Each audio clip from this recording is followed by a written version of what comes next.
Hello everyone, good morning সবাইকে। চলে আসলাম আবার নতুন একটা ব্লগ নিয়ে তোমাদের সামনে। তো সকাল সকাল ঘুম থেকে উঠেই আগে এই যে রান্নাঘরটা পরিষ্কার করে নিয়েছি। দেখতেই পাচ্ছ, রাতে সব রুটি করেছিলাম বা তারপরে বাসন টাসন বেরিয়েছিল, রাতের খাবার সব কিছু মেজে ঘষে নিয়ে গ্যাস ট্যাস মুছে বাবুর জন্য করে দিলাম হরলিক্স, কারণ বাবু যাবে স্কুলে। আর আমি এখন খাচ্ছি এই যে 1 গ্লাস গরম জল, আর বড়মশাইয়ের জন্য বসালাম চা।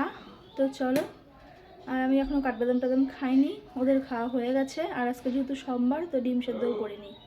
তো চলো গরম জলটা খেয়ে নিই। আর বড়মশাইকে চা করে বাবুকে আবার রেডি করে দিতে হবে, কারণ বাবু যাবে স্কুলে।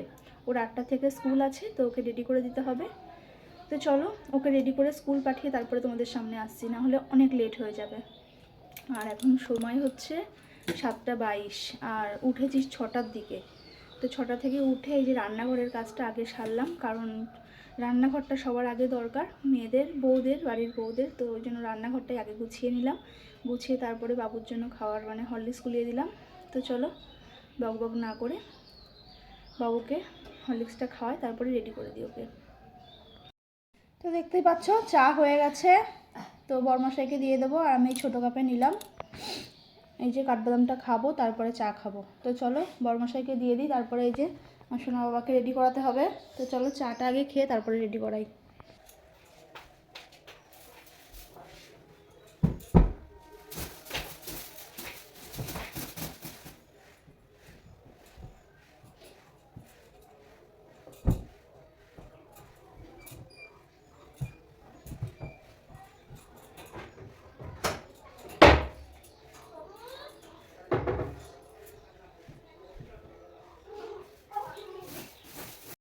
তো চাটা খাওয়া অনেকক্ষণ আগেই হয়ে গেছে, তারপরে বাবুকে রেডি করে দিলাম, বাবু স্কুল চলে গেল।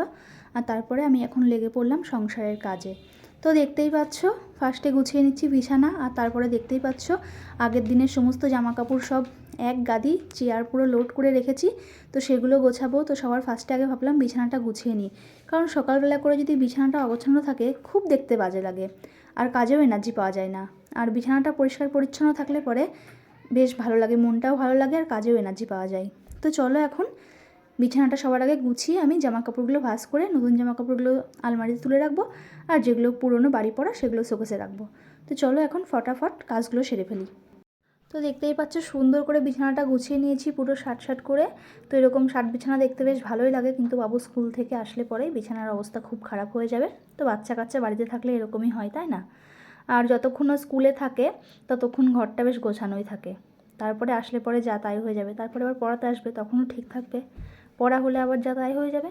তো কী আর করা যাবে, বিছানা আমার সারাদিনই গোছাতে হয়। যতবার মনে হয় যে কুঁচকে গেল চাদরটা, ততবার ঠিক করতে আসি। তো কী করব, চলো এবার জামাকাপড়গুলো দেখতেই পাচ্ছ এদিক ওদিক ঘুরেছে এই মাসে প্রচুর। ঘুরে ঘুরে এই যে জামাকাপড়গুলো না কেচেই ধুয়ে দিয়েছিলাম, তো এক গাদি জমা হয়ে গেছে। তারপরে কেচে নিলাম, কেচে নিয়ে এই যে এখন সমস্ত কিছু ভাঁজ করে রেখে দিচ্ছি জায়গার জিনিস জায়গায়, তাহলে আবার এক জায়গায় যাওয়ার সময় সুবিধা হবে। তো চলো, যদিও বাবুর জামা প্যান্ট, বড়মশার জিন্সের প্যান্ট আছে, তো সেগুলো ইস্ত্রিতে যাবে। তো আপাতত এখন ভাঁজ করে রেখে দিই, তারপরে যেদিন ইস্ত্রিতে নিয়ে যাবে সেদিন নিয়ে যাবে। তো চলো এখন ফটাফট জামাকাপড়গুলো ভাঁজ করে নিই, তারপরে আরও অনেক কাজ আছে। তো দেখতেই পাচ্ছ তোমাদের সঙ্গে গল্প করতে করতে আমার সমস্ত জামাকাপড় ভাঁজ করা হয়ে গেল। চলো এবার জায়গার জিনিস জায়গায় রেখে দিই। নতুন জামাকাপড়গুলো সব আলমারিতে ঢোকাবো, আর পুরনো যেগুলো সেগুলো সব শোকেসে ঢুকিয়ে দেবো।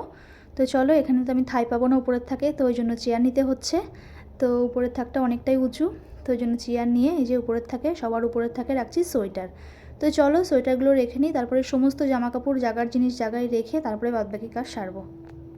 জামাকাপড়গুলো তো গুছিয়ে রাখা হয়ে গেল। চলো এবার শোকেসটা হালকা পাতলা করে একটু মুছে নিই, কারণ রোজই একটু করে মুছে নিই, কারণ না হলে ভালো লাগে না, আয়নাতে দাগ টাগ থাকলে মুখ দেখতে কেমন একটা লাগে।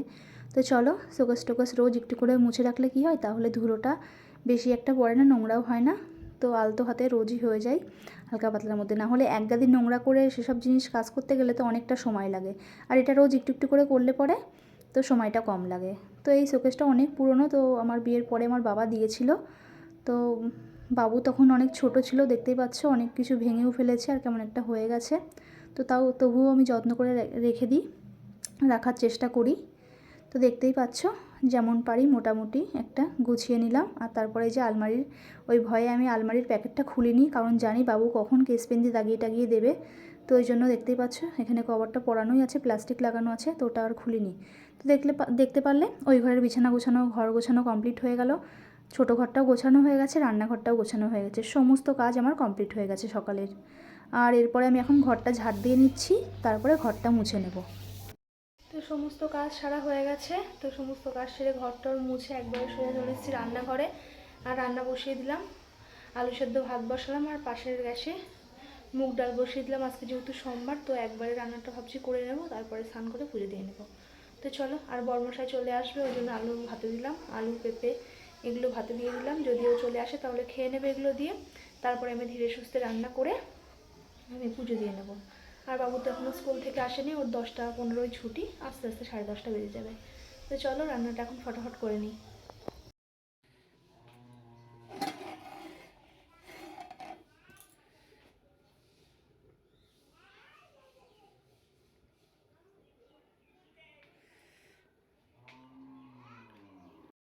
তো দেখতেই পাচ্ছ এখানে ডালটা সম্বরা দিয়ে দিলাম।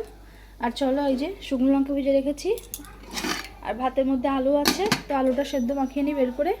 আর অল্প একটু মিষ্টি কুমড়ো ছিল, ভাতে দিয়ে দিয়েছি।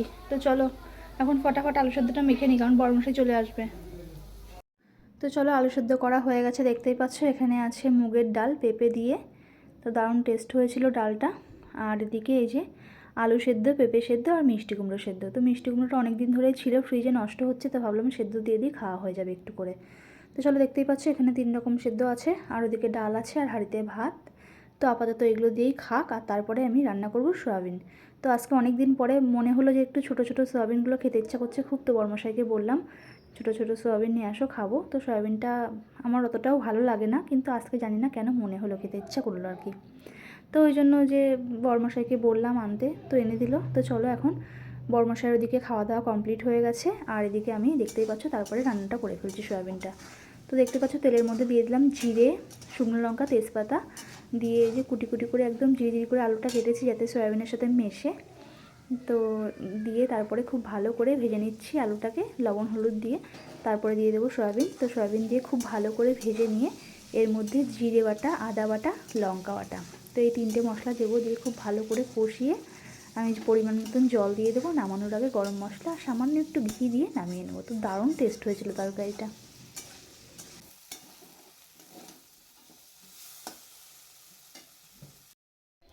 তো দেখতেই পাচ্ছ স্নান করে পুজো সেরে নিয়েছি, পুজো দেওয়া কমপ্লিট হয়ে গেছে। আজকে সোমবারের পুজো কমপ্লিট। তো চলো এখন যাই রান্নাঘরে, কি রান্না করেছি তোমাদের সঙ্গে একটু শেয়ার করি, ফাইনাল লুকগুলো, তারপরে খেয়ে নেব।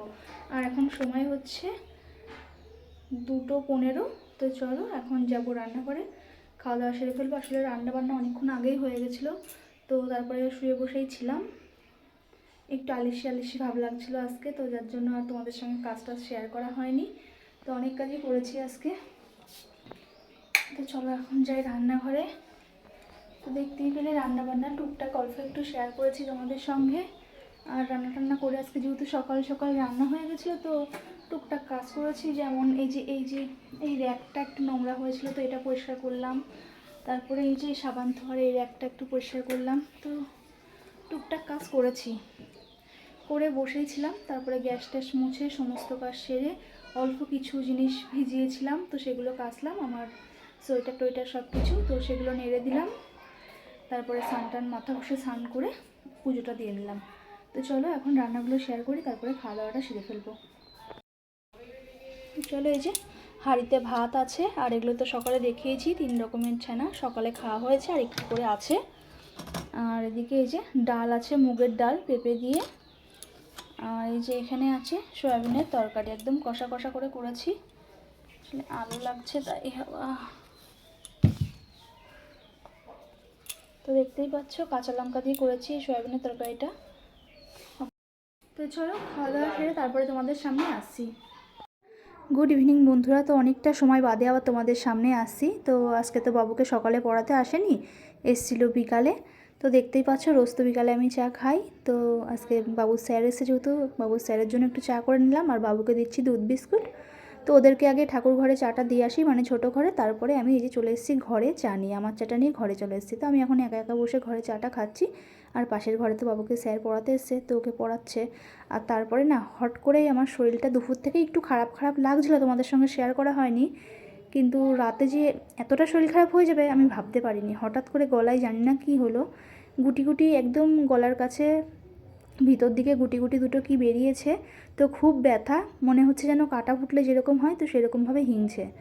তো আজকে আর রুটি খেতে ইচ্ছা করলো না, ভাবলাম যে ভাত আছে, সয়াবিনের তরকারি আছে, তো ওটাই খেয়ে নিই। দেখতে পাচ্ছ দুপুরের বাসনও আমি মাজিনি, বেসিংয়ের মধ্যে জমা আছে। তারপরে খুব কষ্ট করে রুটিটা ভেজেছি, রুটিটা ভেজে বর্মশাইকে বললাম তোমরা যা পারো তাই করো এবার তুমি আর বাবু, আমি এখন খেয়ে দিয়ে শুয়ে পড়বো, আমার আর ভালো লাগছে না। তো বর্মশাই বললো ঠিক আছে তুমি আগে খেয়ে ঘরে যাও, তারপরে আমি আর বাবু খাচ্ছি। তো ওই জন্য দেখতেই পাচ্ছ এখন আমি সবার আগে খেয়ে নিচ্ছি, আমার আর কিছু ভালো লাগছে না, মানে বসে থাকতে ইচ্ছা করছে না, মনে হচ্ছে এখন শুয়ে পড়বো, তো এরকম লাগছে। তো ভেবেছিলাম তো ভিডিওটা করবোই না, আর এখানেই এন্ড করে দেবো। তারপরে বর্মশাই বললো এত কষ্ট করে সারাদিন ভিডিও করেছো, তো চলো আমি একটু শ্যুট করে দিই, তারপরে যেটুকু হয় সেটুকুই তুমি এডিট করে পোস্ট করে দিও। তো রাতের খাওয়া দাওয়া কমপ্লিট হয়ে গেছে, আর এখন শুয়ে পড়বো। রাতের কোনো কাজ সারা হয়নি, কারণ শরীরটা খুব খারাপ লাগছে, গলায় ব্যথা করছে, জানি না কী হলো গলায়। তো যাই হোক চলো বন্ধুরা, আজকের মতন ভিডিওটা এই পর্যন্তই। ভালো লাগলে লাইক কমেন্ট শেয়ার করো, আর আমার পাশে থেকো তোমরা সবাই। আজকের মতন টাটা, গুড নাইট সবাইকে, দেখা হচ্ছে কালকে নতুন একটা ভিডিওর সঙ্গে।